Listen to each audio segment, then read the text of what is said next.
Welcome to Spiritual Changemakers, the podcast that guides you through tough times with practical tools and inspiring stories. I'm Andreea Tamas, your host and the Sacred Transitions Coach.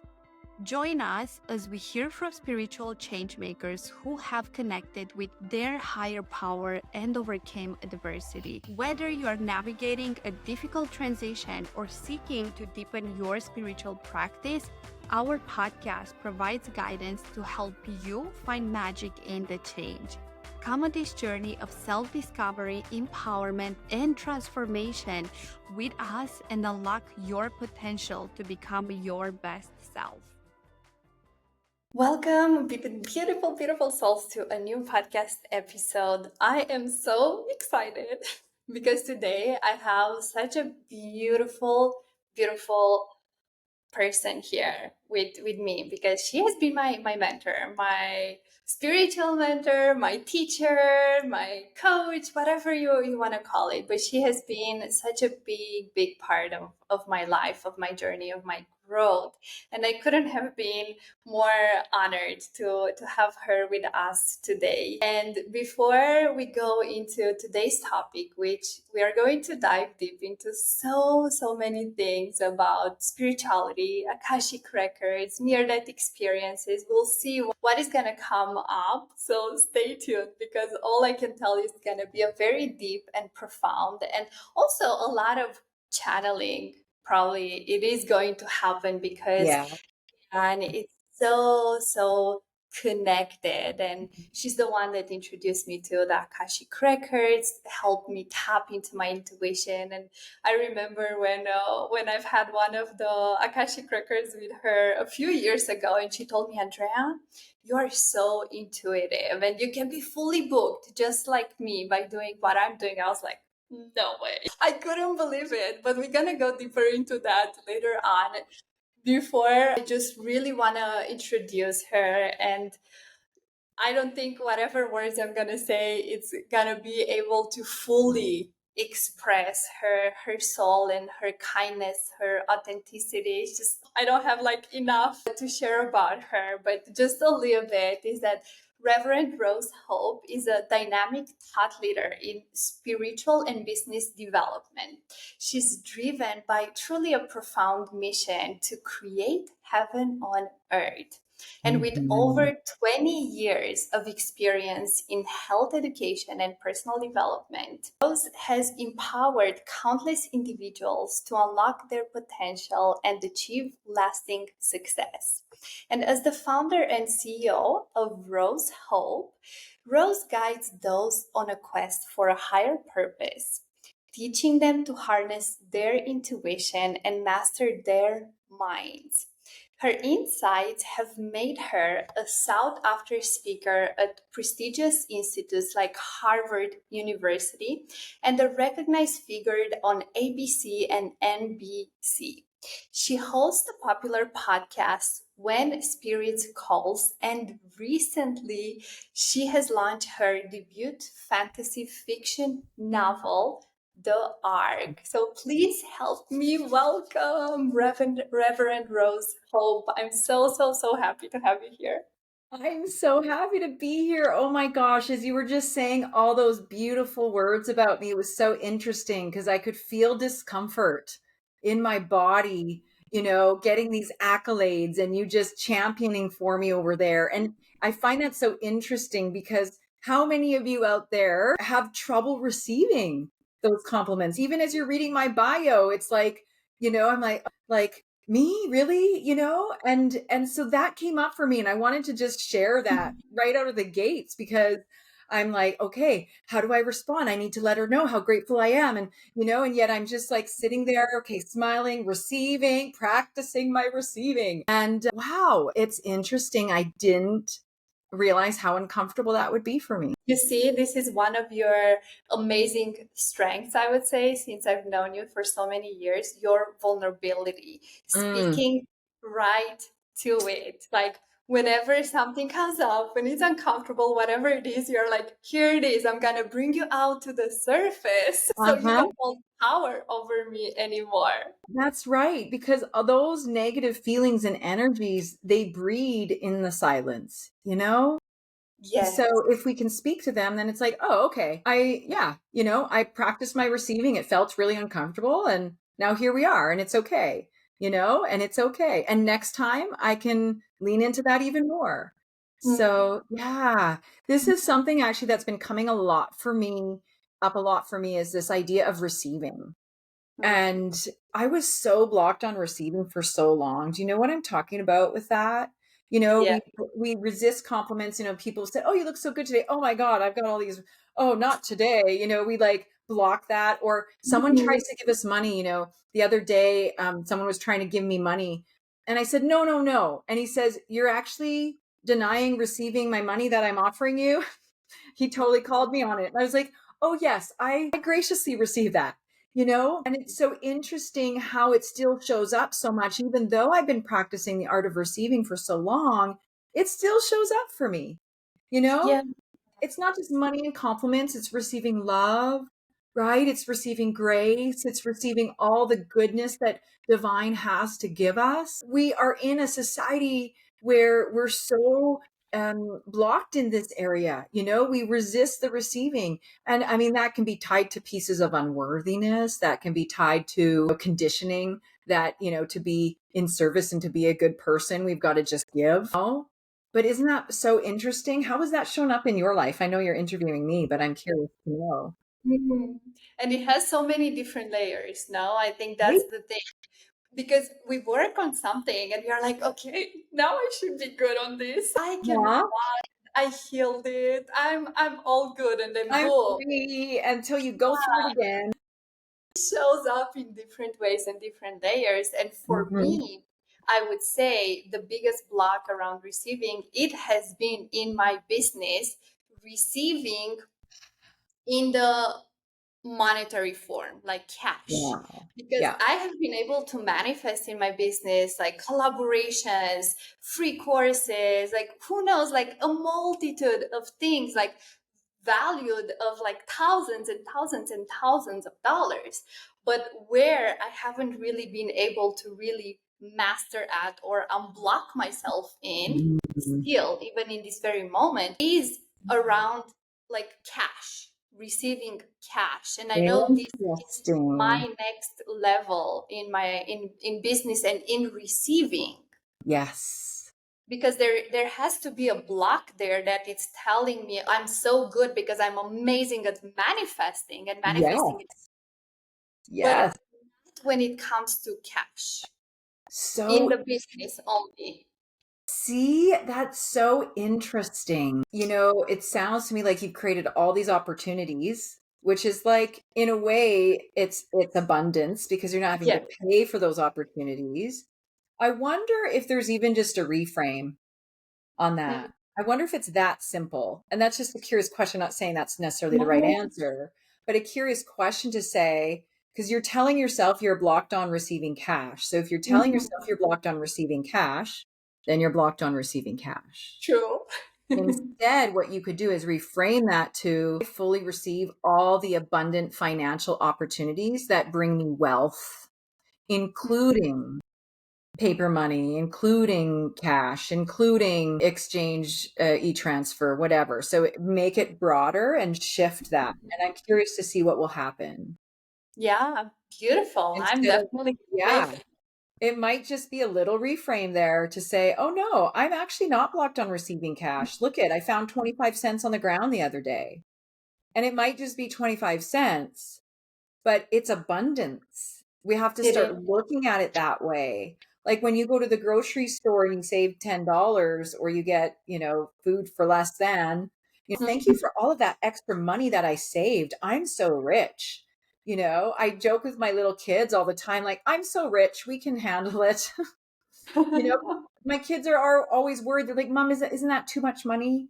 Which is great that they're so thoughtful. And I'm glad that they have that. And I say, well, I'm glad that you guys are thinking about that because that's really important. but I like to think that I'm rich beyond measure. So we got this, So I've been speaking that language, and people often ask me, they're like, well, how do I start receiving? Well, there's a few things. One is if you're blocked energetically on receiving from past life stuff or conditioning that you had in this life, you definitely need to do the deeper root work for clearing that. And I know you've done a lot of that, which is why you're creating these other abundant opportunities. However, sometimes it's also this practice for us to come into the receiving. And so I call it the art of receiving. And it is when somebody gives me an opportunity, I say, thank you so much. I receive that. I receive this opportunity to share with the world. I receive that hug that you gave me, right? I receive that. And it's so funny because I said I receive hugging somebody a while back, and they're like, oh my God, I receive it too. And like something clicked for them. So I said it out loud, which I don't always do, but for some reason I was compelled to just say, I receive your hug. Thank you so much. And they're like, oh my God, I received this too. And it was so beautiful. Like I got the shivers just talking about it just now, because it's like, it's so palpable when we start to acknowledge this receiving energy. So Yeah. when I find money that I didn't expect, I receive this. The other day I put on a jacket that I hadn't put on for a few months, and I found a couple dollars in there. It wasn't much, but I said, oh, thank you for this abundance of money. I'm so grateful to receive this. And what happened and what happens after that is then all of a sudden money just flows in. So we open up the channel for divine to supply us with all that it wishes to supply us with. And Yeah. this art also includes recognizing that divine is the supply. The Yeah. supply doesn't come from my clients. The supply comes from divine. It comes from source. Everything comes from source. So if I understand that divine is my supply and everything I need, every amount of money, every opportunity, everything is coming from divine, then I'm open to receiving that beautiful, beautiful energy. I do want to share a story though. Can I share a story? Am I rambling? Yes. Okay. Go. Because this just happened. It's so fresh off the press, and it's a powerful story for me. And I hope for a lot of those listening. I recently had to let a client go. And it was really, really hard because I am a recovering people pleaser. And I had poured so much into this client, and this client took every class they could, everything that they could, all their sessions, and they stopped paying. And so paying had been an issue for them off and on, but I had given an angel grant to this person. So I give these grants with no interest for people so that they can get access to the help that they need. And it's never gone astray, ever. Everyone's always come through ultimately and made sure that they, paid the money back. Mhm. So I really trusted that divine was the supply and it's no big deal and whatever. So this person ultimately ended up stopping their payments, and then they ghosted me completely. So like I tried to access them on every platform. There's connections in our community as well. And they just completely shut me out. And at first I was like, what did I do wrong? Like, of course I'm going to go to that place of like, did Yeah. I, did I miss something? Like what happened? I understand that this person is going through something. And I've now found deeper compassion for them. At first I was really angry. I felt disrespected and hurt, all the emotions, right? And there was a significant amount of money on the line too. We're not talking like a couple hundred, we're talking thousands and thousands of dollars. So I had to terminate their contract because they had broken their payments multiple times now. And because they had ghosted me, essentially, I was like, well, what am I going to do? I can't just keep dragging this out. So I sent a letter of termination. And once I let that client go, within 3 days, I got connected with the most beautiful, aligned person who Mhm. then signed up for my big ticket program Wow. without even like even needing to go through my typical process. She just said, Mm. okay, I'm in, I'm ready. And like not expecting it at all. So it reminds me, there was this meme that was floating around where there's this little girl holding a little teddy bear. And Andrea, you've heard me share this one. This little Yes. girl's holding this little teddy bear, and in front of her is Jesus hiding a giant teddy bear behind him. And he's gesturing for the little girl to let go of the little teddy bear. but she doesn't want to let go of the little teddy bear because it's comfortable or whatever she's getting out of it. But if only she would let go of the little teddy bear, she would make room for the big teddy bear. And so in me letting go of that client, I was letting go of my little teddy bear and making room for the more aligned teddy bear, the bigger teddy bear. And Wow. so how often do we hold things hostage thinking that, it's serving us even though it's uncomfortable, or thinking that it's what we need to do. And yet if only we would let go of that thing or that person or that experience or whatever it might be, we would make room for so much more. And so Yeah. this is tied into this art of receiving, because if we're not willing to get rid of the stuff that's weighing us down, we can't be in the vibrational frequency in which to receive all the abundance and the things that we desire. Yes, and you just demonstrated there how you are able to tap into abundance, abundant mindset, and trust, like trusting in the fact that uh, divine is the source, that Yeah. God is source, and not getting hung up onto, oh my God, this person did not pay, and now Yeah. They owe me money. I'm going to get that money back. Like, she's not my supply. Divine is my supply. exactly.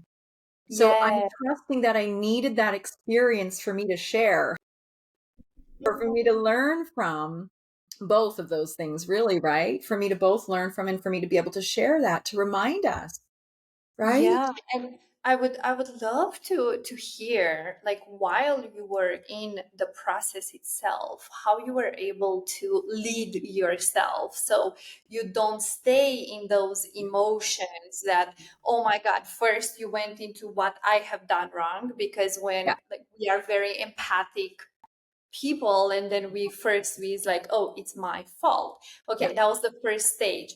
Then the second stage was like, that, like, what is this person, like, what's happening with them, Yeah. what's then we went into that other phase, and then the third phase was of letting go. And I would love to hear if you have used any, like, tools, like what was the process that you have led yourself through, so you moved so graciously and you were able to let go and create more space for even more and aligned abundance. So I have a little alchemization formula because, I don't like sitting in the pity party or the victim mode for very long, but I Mhm. also want to honor the feelings and the emotions that are coming to the surface. Yeah. Because I was so quick, like with all my grief with losing people in my life, like I'd be so quick, I'd be like, oh, I'm just going to go back to work. It is what it is and move on. But I didn't hold the space for those feelings. So I was kind of in this space of spiritual hijacking, right? Where it's like, okay, I have a feeling, but I'm not going to lean into it. I'm just going to ignore it and I'm going to stuff it away. And so that was actually manifesting physically in my body for most of my life. I had become quite ill in many points of my life because I was carrying so much of this garbage, the anger, the grief. And so, in a way, when something like this happens, we go through these stages of grief, right? And in these stages of grief, you know, if we are too quick to just put it away, what we're doing is a disservice to ourselves. So the first thing that I do is I look at the experience with a sense of awe and wonder. There's 7 A's here. So the first is awe and wonder. So I invoke my curiosity and I say, what's possible here? This person has totally blocked me. And there's obviously more to the story. Like, what can I get out of this? And I love that question. What's in this for me?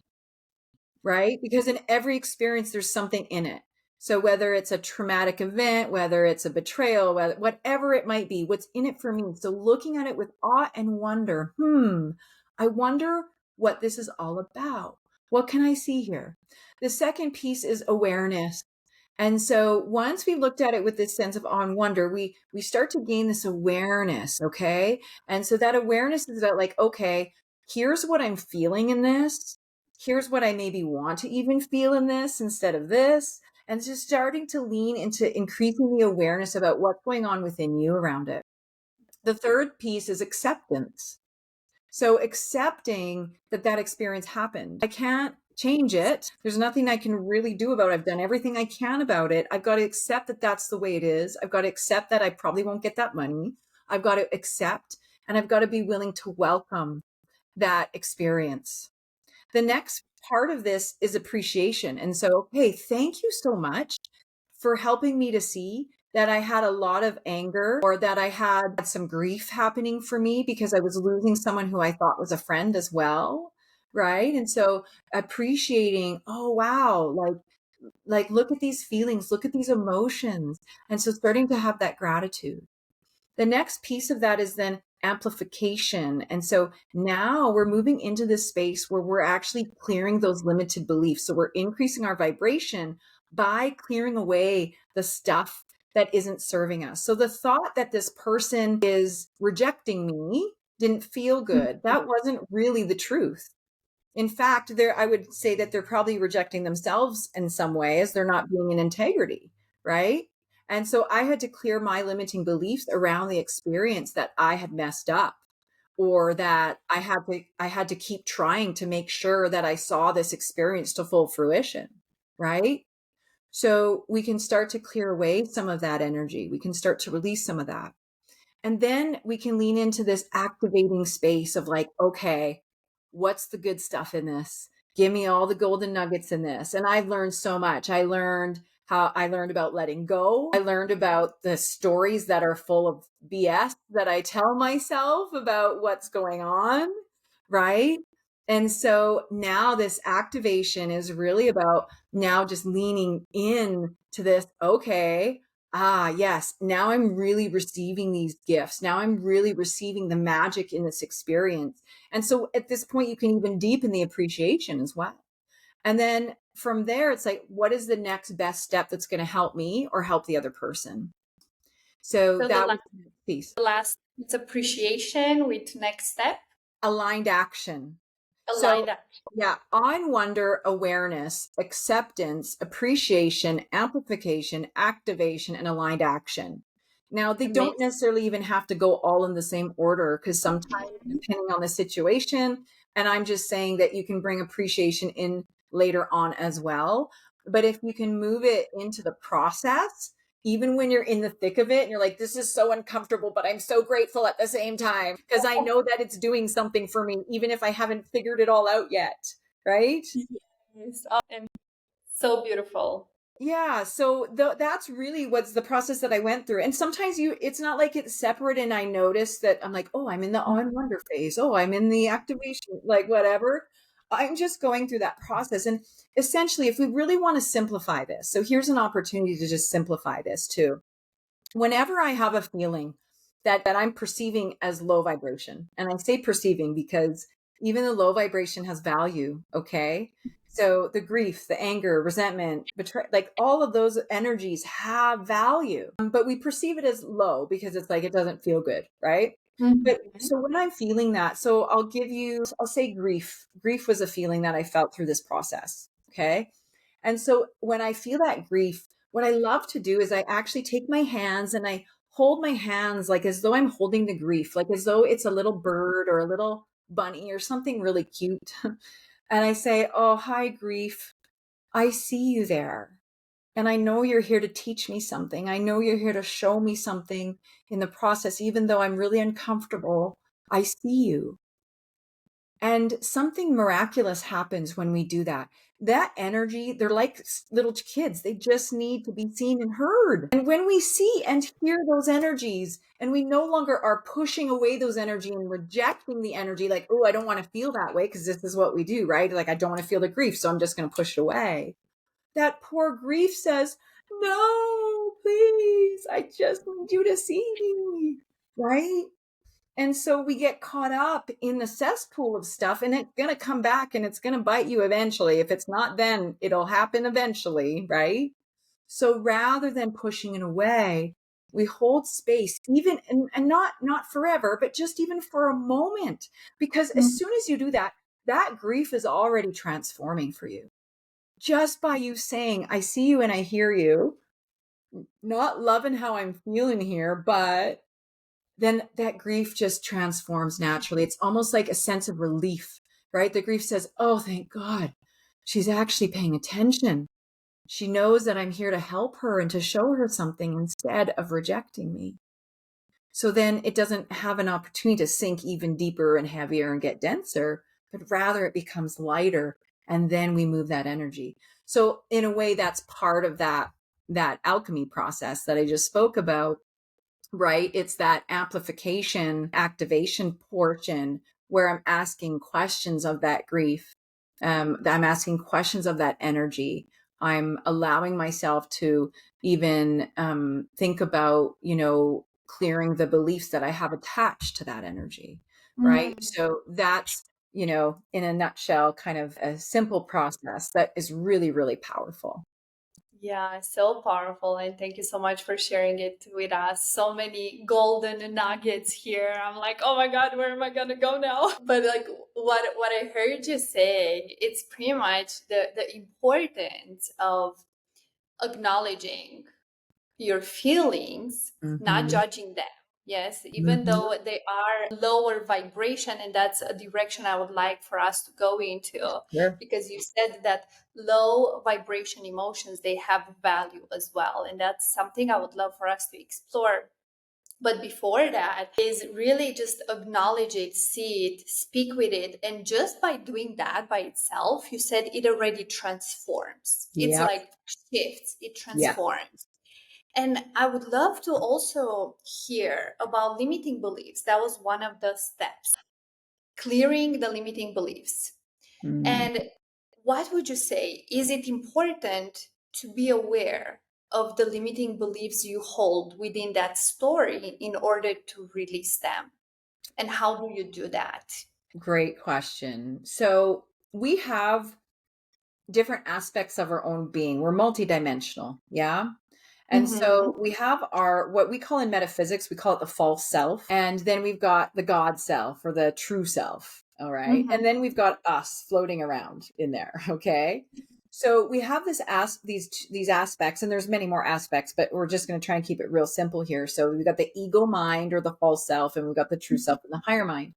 And what happens is people for thousands of years have allowed that ego mind, which is the false self, to run the ship. In fact, it's taken away a lot of our power of free will. A lot of people don't realize it. They think, they've lost their power. Well, they've lost their free will because they allow the ego to hijack them. And the ego comes in and makes up all sorts of stories. And I want to give you an example of this because this is how powerful the ego can be. I've got a couple of degrees, and my first degree that I finished was health administration and management, and I had done it distance while I raised a family, so it had taken me 10 years, and I was on my last test of my last class to get my degree.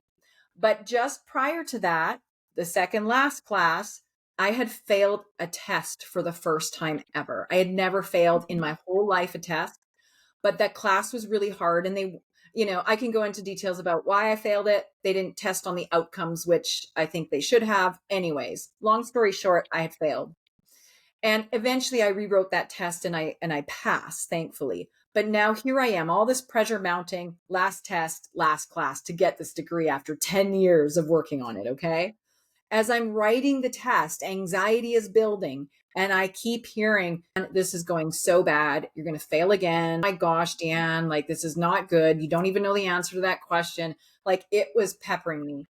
So I got out of that exam. I ran to my car and I bawled my eyes out. Like, how could I have messed this up? I'm so stupid. Like all these things started kind of coming to me. And I was bawling. I was a mess. I even called my partner at the time and said, I failed. I'm so upset. Like, I just wanted to be done this degree and now I have to rewrite it. And so I'm spinning. I was so worked up that I got home and I messaged my prof and I said, I know that it's an Easter weekend and you're probably not marking the exams, but I feel horrible because I did so poorly on this test. And I know I need to prepare myself for a rewrite. So I'd like to start doing that as soon as possible. And so my prof emails me back and says, I don't know whose test that you thought you wrote or what is going on, but she said, you got 87%. Wow. You guys, come on. The ego mind convinces us of a story and a narrative. And if we're willing to listen a little bit, the ego runs with it. That false self will be like, oh, yeah, you got the story because you failed before. So now you're going to fail again. And so it takes these snapshots of things that we've seen or witnessed or experienced in life, and then it makes up a story for us. And if we're willing to give it a little bit of leeway, oh, it'll take you all the way down the rabbit hole.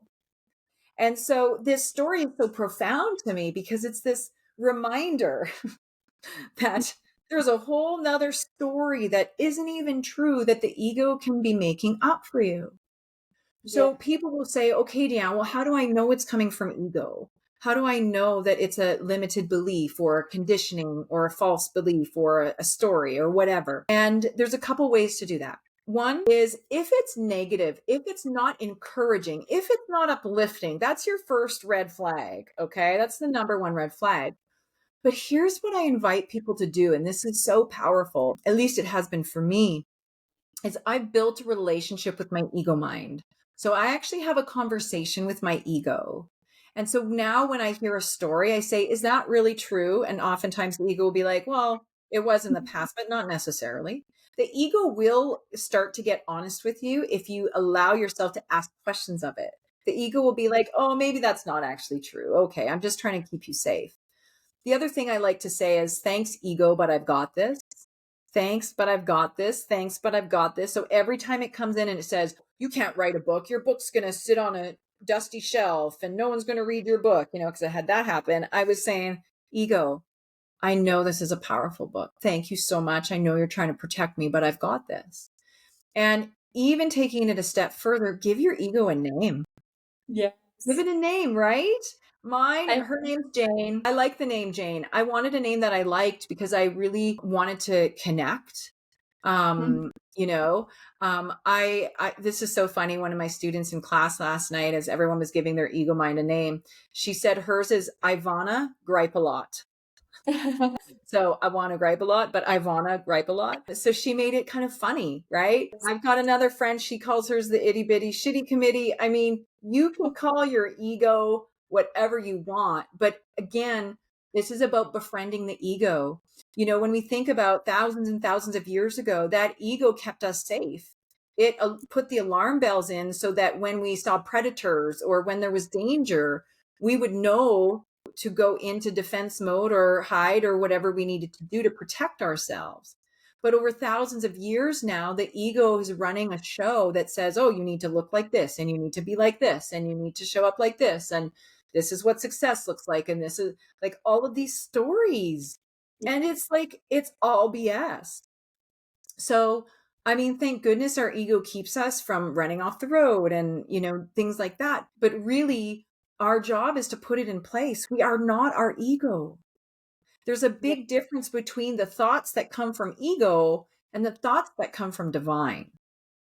And now, when we're talking about the higher mind or the God mind, the higher self, that's the true self.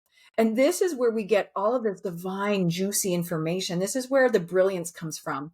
There's the imagination of the ego and there's the imagination of the divine mind. Very different imaginations. So when I talk imagination, I'm not talking playing into the cesspool of the ego mind. I'm talking about the divinity of the high mind and the imagination, the ideas, the inspiration. This book came from my divine mind and it was all channeled through my divine mind. And of course, the ego wanted to come and intercept certain things, but thanks, ego, I've got this. Thanks, Jane, I've got this. And it allowed me to persevere. It allowed me to move forward into my divine path. And so building these relationships is so important for all of us because we get so lost in our thoughts, thinking we are our thoughts and allowing that, especially those ego thoughts, to define us.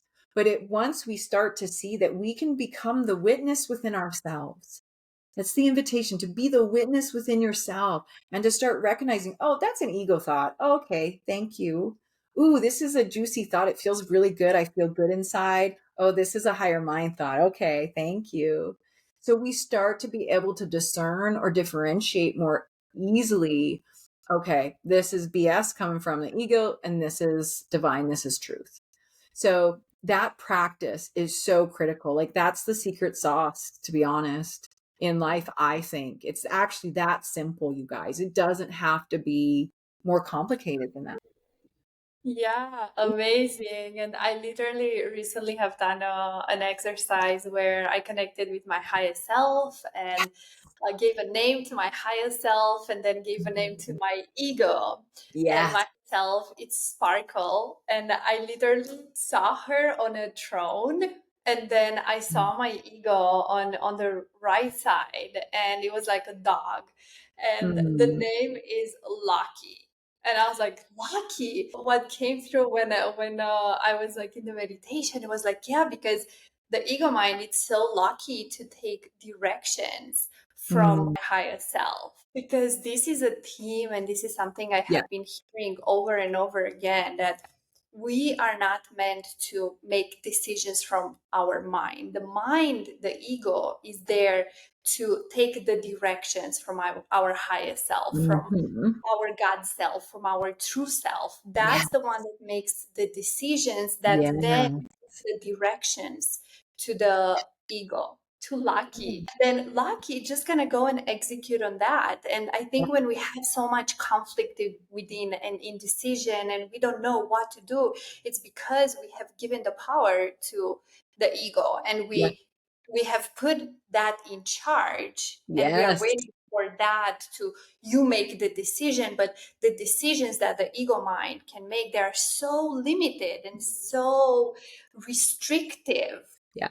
because they just come from our past experiences, from what they have seen, from conditioning. But Yeah. when we connect and we interact with our highest self, then it's unlimited, unlimited possibilities, connections, and Yeah. everything. I love that you had this exercise because you're right. We think it's opposite, that the ego runs the show, but really it's the high mind that runs the show and runs the ego. So we just need to flip that around. And Yes, I do encourage my clients to give their higher self a name, right? yes. My higher self, by the way, is Rose Hope. So my real name is Deanne, right? And so you know me as Deanne from back in the day. But Rose Hope, she's my higher self. She came to me and she gave me her name. And I remember like launching my business, and I'm like, what am I doing? Like, it's Rose Hope. No one's going to get this. It's not going to make sense to anybody. And Spirit told me, they're like, it doesn't matter. It doesn't have to right now. It doesn't even have to make sense to you right now. Just trust us. And Oh, now here I am stepping into that now and allowing myself to channel all the insight and all the information. It's not coming from a storage in my mind. It's Spirit is divinely guiding me to say, here's what needs to be said. Here's what people need to hear. And so I love it when we can lean into that space and just allow that insight to just flow. Yeah. yes. So And cool. as as you said, it did not make sense. And a lot of times the divine guidance, the intuition in the moment, it's not Yeah. going to make sense a lot of Hmm. times. And what I have been learning and teaching my clients is to really lean into, I don't know and I don't need to know. Being okay to hold that space of void, because it's a Hmm. void, and not knowing and not having to know in that moment, but fully trusting that this is my higher guidance. So it's for my highest good, for my highest purpose. And they choose to trust that and be guided in that way. It's brilliant work that you're doing. And I think that it's so important that we continue to speak this language to help us, because the people that I know that are feeling so lost and so uncomfortable, it's because the ego is running the show. And as they begin to deepen their journey and their process, they recognize how much havoc it has wreaked on them, right? You know, Yeah. I know a person who didn't believe that their dream was possible for the last 2 years. They've been in depression, they've been floundering, not knowing what to do. And they had this huge epiphany last week and they just broke down in tears. Oh my God, it is possible.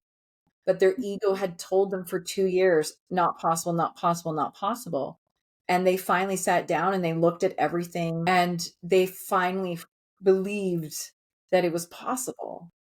And it was such a like heartbreaking yet epiphanic moment for them, because they were in a way, they were sad that they had wasted 2 years believing that their dream couldn't come alive.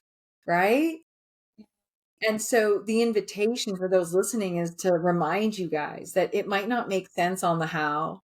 It might just be that opportunity to be curious of like, well, what could happen? What's the worst that could happen? What's the best that can happen? And just starting to lean into that, because I think that we restrict ourselves so much and we limit ourselves on love and opportunities and all of the things because that ego comes in and it says, this doesn't make sense. And Yeah. it has to make a certain level of sense, on some level, like I'm not going to like jump up and, go buy an island when I have like two children that are established here and blah, blah, blah. Like there's certain things that like, well, I could and see what happened, if I really was called to do that. But Yeah. at the same time, there's kind of there's a sweet spot there, I think, right? Because we also don't want to get all caught up in the airy and fairy, like the universe will provide everything I need and I'm just going to sell everything and live in a box. There are some times where we have to kind of find the balance of Yeah. that. And we have to be willing to still take appropriate action on our end. Right. And so it's just important for people to recognize that, to not get too overthrown by that and this isn't to like judge anyone who feels like they're airy fairy, but Mhm. there's a certain amount of integrity and commitment, devotion to the divine path that is still required. That's kind of the point I'm trying to make. Does that make sense?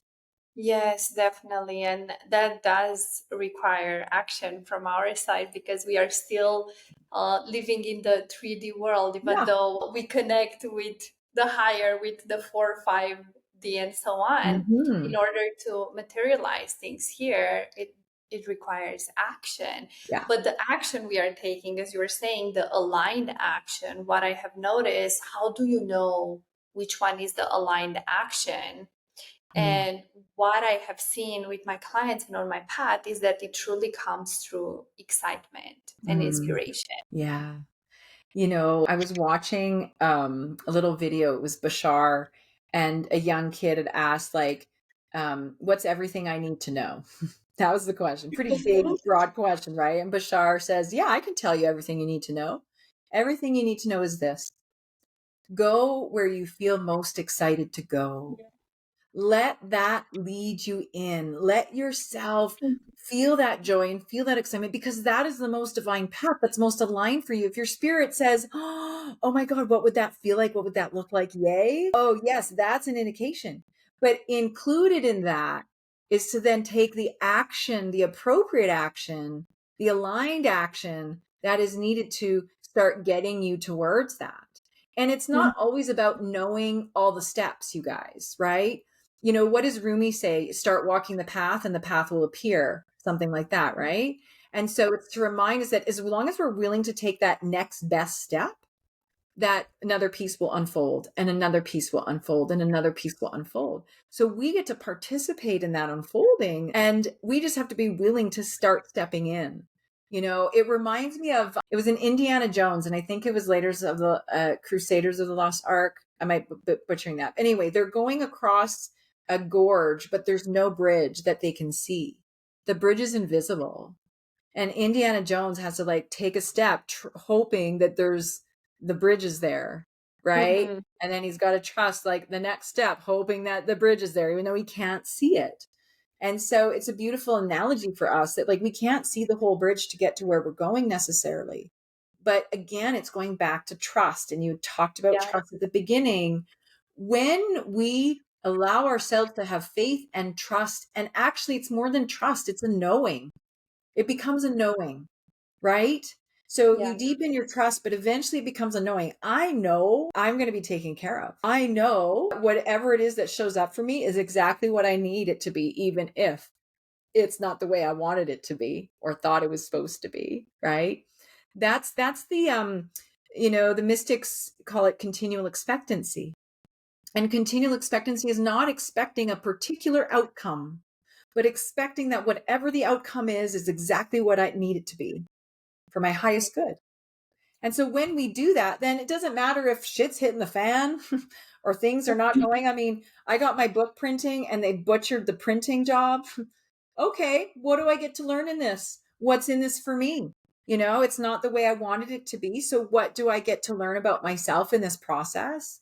Maybe that I'm a bit of a perfectionist. Okay, maybe that was one of the things. Or maybe it's just giving me another opportunity to get a really good deal and have a more abundance in my life because now they're probably going to print me a whole nother whack of books, right? So now I've got abundance. So it's so interesting to me, you know, when things show up on the surface, we're so quick to judge it. We're Yeah, so quick to say, oh, that's bad. That's, you know, that's no good. And, you know, it actually reminds me of the story of the farmer and the horse. Can I share that one before we wrap up today? sure. I Go just for love it. this story because it just reminds us that we're so quick to say, this is good or this is bad. And I want to invite you all who are listening to think about a time in your life when you thought it was the worst thing ever. Like maybe it was a breakup or you lost a job and then it turned out to be the best thing ever to happen to you, right? How many times does that happen? So it's the reminder that oftentimes we're just looking at a few pieces of the puzzle, but not the whole puzzle. So here's the story of the farmer and the horse. And some of you might have heard this before. But this farmer has this prize stallion. And one day the stallion goes missing. And everyone's looking for the stallion. They cannot find the stallion. It's gone. And so the neighbors come to the farmer and they say, oh, this is the worst news ever. What are you going to do without your prize stallion? And the farmer shrugs and says, who knows what's good or bad? We'll have to wait and see. So the next day comes along, and of course, the stallion comes back, but he comes back now with a herd of wild horses. So now the farmer has a dozen horses plus a stallion, and the neighbors come over and they say, rejoice, this is the best news ever. And the farmer shrugs, who knows what's good or bad? We'll have to wait and see. So the next day comes along, and the farmer's son is out training all the new horses. He gets bucked off, breaks a leg. And of course, the neighbors come and say, worst news ever. What are you going to do without your son's help on the farm? And da da da da da. Farmer shrugs. Who knows what's good or bad? We'll have to wait and see. The next day comes along. The army comes to town and they're taking all the fit soldiers away to war. Well, they can't take the son. He's got a broken leg. So you could see how this story can go on forever and ever. And it's not to say, like, don't celebrate your wins. Like, please celebrate your wins. But maybe don't be so quick to judge and experience whether it's good or bad, but rather to just look at it and say, okay, this is what showed up for me. What's in it for me? Rather than saying, oh, this is the worst thing ever and getting stuck in that sadness or that whatever that grief might be around it. Rather, can we look at it and say, okay, what's in this for me? You know, it goes back to my experience of having to let a client go. What's in that for me? Oh, the reminder that divine is my supply, that I can let people go, that it's okay to let people go if they're not serving my highest interest either. You know, I've got to step into my truth in this too. So, I mean, the layers go beyond that. But again, now we start to get to that point where we're really squeezing all the learning and seeing the richness in every experience, in every opportunity, whether we perceive it to be bad or good. Yeah, and the question that I've learned from this story is to say good thing, bad thing, who knows, and just stay in Love that. that curiosity that it's Mm-hmm. not good, it's not bad, it's just you are like, who It's an knows? We are going experience. Who knows? I down. love that. Good thing, bad thing, who knows? That's Yeah, fun. because it's saying that when we label something as bad, that's when our suffering starts. Yeah. And Yes. we tend to do that a lot of times when we go through experiences. We're like, oh, Mm-hmm. so bad. And Yeah. then we start suffering in that moment. Yeah. But if you bring in and just stay in the curiosity, in the wonders you have shared Uh-huh. in the first step, Yeah. it's like, who knows? We will see. Yeah. Yeah, it's such a beautiful way to look at life because you're right. Our suffering is caused when we're so attached to things needing to look a certain way, Yeah. right? It's like that didn't go the way I wanted to, and then we suffer in that, you know? And so if we can start letting it go and saying, I don't know if this is good or bad, it just is, right? Yeah. then I get to receive more from that experience rather than blocking myself from receiving in that experience. Yeah. Yes, and you are actually able to see the lessons if before you used to perceive it as bad. For Right. example, Yeah. if you stop labeling it and you just stay in the curiosity, you are able to reap up the benefits and the lessons You got much it. faster You got it. than Yeah. before. Yeah. Absolutely. You can. That's the ultimate space of receiving. Right. Going Exactly, full wrapping circle it back to up. the beginning now, to be able to receive that knowledge and that wisdom and that learning from those experiences. And once you master that, I mean, the receiving, it just keeps pouring in, my friends. It really does. Yes, Yeah. because source is your supply. Yes. Divine is my supply. Yeah. Yes. So beautiful. It was such an amazing conversation, Dee. And I will add your contact information. And if you want to share with people a little bit about your most recent book, what they can expect from your book, Oh what my you gosh. did. Thank you. I'm super excited about this book. This is the arc, and it follows. Actually, it's based on my real life near death experiences, but it follows a character. So I've made a fictional character, and there's fictional characters, but based on some of the people in my life. So there's a sprinkle of a little bit of my inner life that you get to dive into. But it follows her near deaths, and where she ends up going is the angel realm. So in my second near death, I was surrounded by angels. And to me, it was like so heavenly, so euphoric. That's why my mission has become creating heaven here in the now for people and to show people that it's possible. But she goes into the angel realm and she learns all these wonderful things, including the alchemization process that we just talked about. And she just goes on this really beautiful journey. So this is one of three, by the way. So I'm already working on book 2. So yes, it is going to leave you on a little cliffhanger at the end of the book, but it's a beautiful, magical story and tale. The Celestine Prophecy and the Alchemist were some inspirations for me because I wanted to share wisdom in a way that also shared a story. I just thought it was such a neat way to share this beautiful insight from divine while still bringing people into this really magical tale. So that's what you're in for. Well, And yeah, it's going live on Amazon on Friday, actually. So I'll so put that was the date because people are going to listen to this September podcast 27 of 2024. So Yes. whenever it is that you're listening to this podcast episode, probably the book is already on Amazon. It's called The Ark and it's ready for you to purchase it. And as you have witnessed in this episode, Leanne is such an amazing storyteller. She holds so much wisdom, so much knowledge. So like, oh my gosh, like I've had so much fun having you Thank here, you. I've loved it too. your energy and learning from you, growing with you. It's just been such a beautiful, beautiful journey. And I cannot share you enough how you are like an angel there for people, showing up when they needed the hope each and every person that is listening to this podcast episode is going to feel your pure energy and how you're showing up in the world with so much love and integrity. Thank you. Oh, thank you. My heart feels so full hearing all that. And I received that fully. So thank you. Thank you. It warmed my heart so much. And I'll finish with this too. Don't forget that I'm a mirror for you as well. So right back at you, in other words. I Thank love you you. very much. Thank you so much for having me. Thank you. And we are a mirror for each and every one of you There that we is go. listening. You have tapped into this episode because you are us and we are you. So thank you Beautiful. for listening. Thank you for being with us. Thank you for sharing this journey with us. Thank you, Diane. I Thank love you you. so much. I All love you of you. too. Sending love to all of you. Bye. Thanks for tuning in to Spiritual Changemakers podcast. To stay connected and help us reach more people like you, please subscribe, follow, and leave a comment. Join our community of spiritual changemakers on social media to connect with like-minded individuals and continue the conversation. Remember, the power to create positive change is within you. Keep showing up as your best self, and let's keep the magic of change alive. Until next time.